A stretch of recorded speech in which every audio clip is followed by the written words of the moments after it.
The Controversial Life of Helen Duncan, Medium, Spy Threat, and Imprisonment.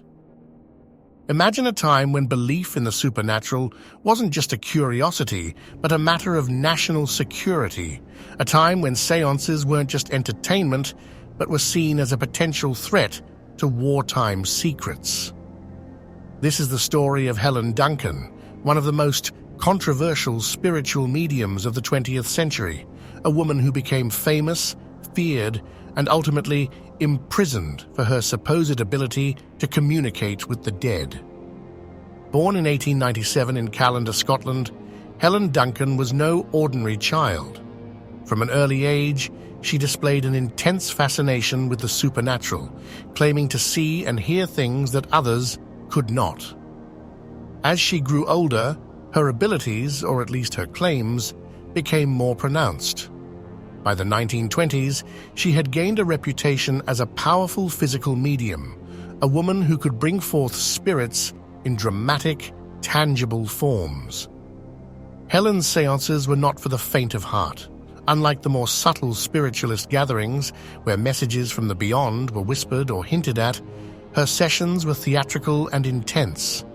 Spirits allegedly materialized in thick clouds of ectoplasm, a ghostly, tangible substance said to emanate from her mouth. Some of her followers swore that they had seen and even touched the spirits of their lost loved ones during these gatherings. But with great fame came great scrutiny. The scientific community and skeptical investigators were determined to expose Helen Duncan. Some claimed that her so-called ectoplasm was nothing more than regurgitated muslin or cheesecloth. Skeptics pointed to photographic evidence showing what appeared to be crude fabric or paper cutouts being passed off as spectral apparitions.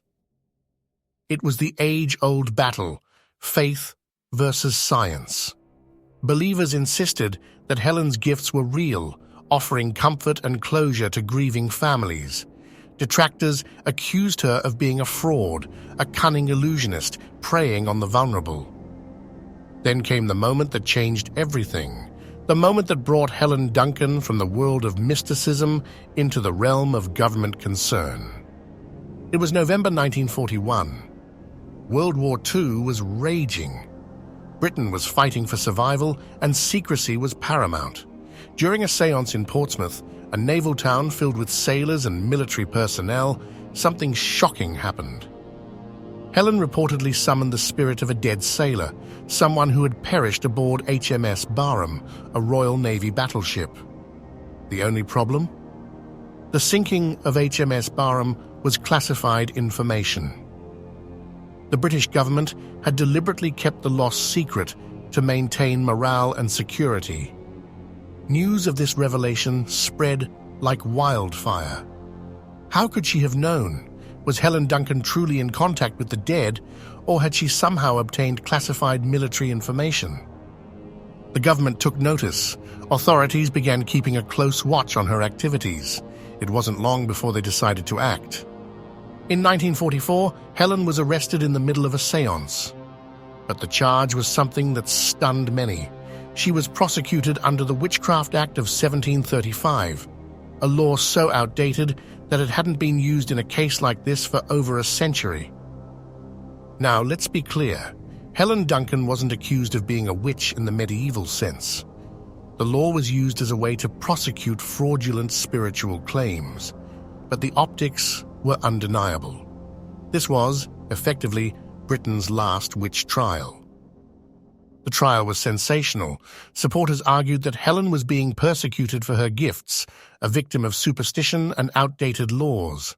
Skeptics insisted that she was simply a con artist who had gone too far. The court found her guilty. Helen Duncan was sentenced to 9 months in prison, making her the last person in Britain to be jailed under the Witchcraft Act. Her imprisonment only fueled the debate. Was she a genuine medium, or a woman unfairly targeted for a harmless belief? The public was divided.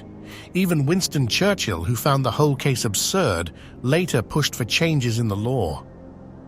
Helen was released after serving her sentence, but she never regained the same prominence. She continued to hold séances, but her health declined. In 1956, she passed away. Yet even in death, her legacy lived on. Her case became a driving force behind the repeal of the Witchcraft Act in 1951, replaced with new laws targeting fraudulent mediums without the archaic language of witchcraft accusations. Today, Helen Duncan remains a controversial figure. Was she a true medium, gifted with the ability to contact the dead? Or was she simply a skilled performer caught in a web of belief, deception, and wartime paranoia? Regardless of where you stand, one thing is certain: Helen Duncan's story is a fascinating, eerie, and unforgettable chapter in British history. If you enjoyed this story, please like and subscribe and hit that notification bell for more deep dives into the strangest chapters of history.